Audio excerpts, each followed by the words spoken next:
الرجيم بسم الله الرحمن الرحيم إن الله وملائكته يصلون على النبي يا أيها الذين آمنوا صلوا عليه وسلموا تسليما اللهم صل على سيدنا محمد وعلى آل سيدنا محمد وبارك وسلم اللهم صل على سيدنا محمد وعلى آل سيدنا محمد وبارك وسلم اللہ تعالیٰ کا بے انتہا فضل و کرم ہے کہ اس نے ہمیں نبی کریم صلی اللہ علیہ وسلم کی امت میں پیدا فرمایا اور پیدا ہونے کا فخر عنایت فرمایا۔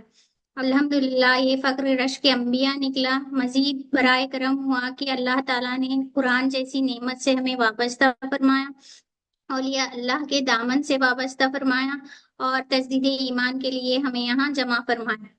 انشاءاللہ اللہ تعالیٰ کی مدد سے اور رسول اللہ صلی اللہ علیہ وسلم کی رسالت کے فیضان سے آج ہم خبر سیریز کو کنٹینیو کرتے ہیں۔ ہم نے لاسٹ لیکچر میں حدیث جبرائیل سے دیکھا کہ دین کیا ہے۔ دین اللہ کی مرضی ہے، اور اللہ کی مرضی کیا ہے؟ اسلام، ایمان، احسان۔ اور ہم نے یہ بھی جانا کہ اسلام کیا ہے اور مسلمان کون ہے۔ انشاءاللہ آج ہم دیکھیں گے کہ ایمان کیا ہے۔ حدیث شریف میں آتا ہے کہ نبی کریم صلی اللہ علیہ وسلم نے ارشاد فرمایا، ایمان کے دو شرطیں ہیں، ایک ہے زبان سے اقرار کرنا اور دوسرا ہے دل سے تصدیق کرنا۔ حدیث جبرائیل سے ایمان کیا بتایا گیا ہے کہ اللہ پہ ایمان لانا ہے، اور اللہ پہ ایمان لانے کا حق کیا ہے؟ اللہ تعالیٰ کو جان لینا۔ اللہ تعالیٰ کو جان لینا ہے۔ اللہ تعالیٰ کو کیسے جانیں گے؟ زبان سے اقرار ہونا اور دل سے تصدیق ہونا، تصدیق کرنا۔ کیا چیزوں کا اقرار کرنا ہے؟ کیا چیزوں کی تصدیق کرنا ہے جس سے ہم اللہ کو جان لیں؟ تو یہ سب جان لینا ایمان ہے۔ ایمان کیا ہے؟ اللہ کی مرضی ہے اور حدیث جبرائیل کا دین ہے۔ جب اللہ کو جانیں گے نہیں تو خبر کے جو سوال ہے ما ربکا اور ما دینکا ہے ان میں ناکام ہو جائیں گے۔ اللہ کو جاننے کا حق یہ ہے کہ رسول اللہ صلی اللہ علیہ وسلم کو بھی جانیں۔ جو رسول اللہ صلی اللہ علیہ وسلم کو جانے گا وہ اللہ کو جانے گا۔ تو اللہ کو جاننے کے لیے رسول اللہ صلی اللہ علیہ وسلم کا دامن چاہیے۔ رسول اللہ صلی اللہ علیہ وسلم کا دامن کیا ہے؟ آپ رسول اللہ صلی اللہ علیہ وسلم کی تعلیمات ہے، آپ رسول اللہ صلی اللہ علیہ وسلم کے علم ہے، رسول اللہ صلی اللہ علیہ وسلم کے قریب ہوں گے تو علم حاصل ہوگا، علم حاصل ہوگا تو جنتا پن حاصل ہوگا، پھر اللہ پہ ایمان لانے کا حق ادا ہوگا۔ جب حضرت موسیٰ علیہ السلام کوہ طور پہ گئے تورات لینے کے لیے، اور جب تورات کے پہلے تختی کھولی تو اس میں امت محمدیہ کے فضائل بیان ہو رہے تھے، پہلی، دوسری، تیسری، اسی طرح کے 70 صفوں میں امت محمدیہ کے فضائل تورات میں موجود ہے۔ وہ کون ہے جس کے فضائل بیان ہو رہے ہیں؟ جو اللہ کو جانتے ہیں ان کے فضائل بیان ہو رہے ہیں، اور جو اللہ کو نہیں جانتے اللہ نے ان کے بارے میں کہا ہے کہ وہ جانور ہے، جانور سے بدتر ہے۔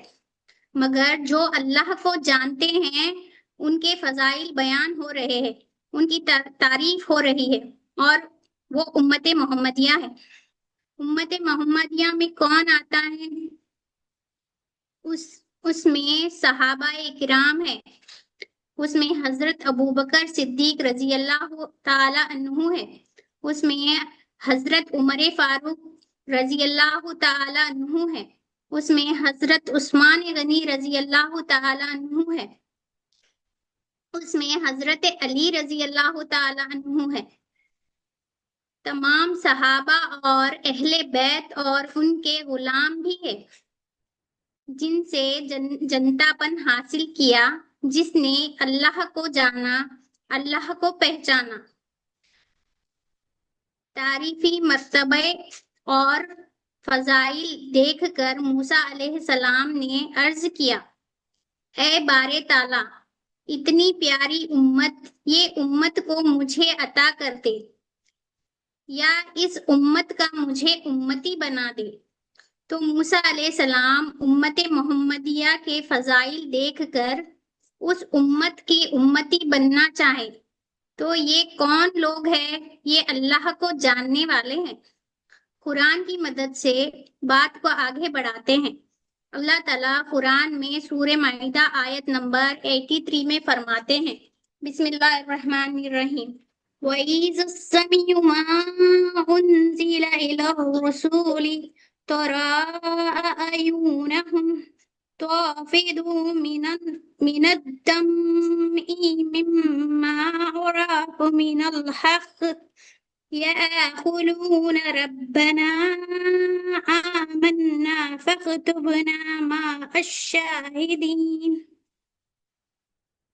اردو ترجمہ، اور جب یہ لوگ اس قرآن کو سنتے ہیں جو ہمارے پیغمبر محمد رسول اللہ صلی اللہ علیہ وسلم پر نازل ہوئی، تو تم دیکھتے ہو کہ ان کے آنکھوں سے آنسو جاری ہوتے ہیں، یہ اس لیے کہ انہوں نے حق بات پہچان لی اور کہتے ہیں، اے پروردگار، ہم ایمان لے آئے تو ہم کو بھی ان لوگوں کے ساتھ لکھ لے جو تیرے سچائی کی گواہی دینے والے ہیں۔ تو اللہ تعالیٰ قرآن میں کیا فرما رہے ہیں؟ اللہ کو جاننے والوں کی کیفیت بیان کر رہے ہیں کہ جب وہ قرآن سنتے ہیں تو ان کی آنکھوں سے آنسو جاری ہوتے ہیں، کیونکہ انہوں نے حق بات پہچان لی، اللہ کو پہچان لیا، جیسا پہچاننے کا حق ہے ویسا پہچان لیا۔ اللہ تعالیٰ گواہی دے رہے ہیں ان کی ایمان کی۔ تو ایمان کے معنی کیا ہے؟ اللہ کو جاننا کیسا؟ علم سے۔ علم کیا ہے؟ وہ علم دین ہے۔ تو میں اسی کے ساتھ اپنی بات کو ختم کرتی ہوں۔ اللہ تعالیٰ ہم سب کو اس پہ عمل کرنے کی توفیق عطا فرمائے۔ ان اللہ و ملائکتہ یصلون علی النبی یا ایھا الذین آمنوا صلوا علیہ وسلموا تسلیما۔ اللہم صلی علی سیدنا مولانا محمد و بارک وسلم۔ جزاک اللہ۔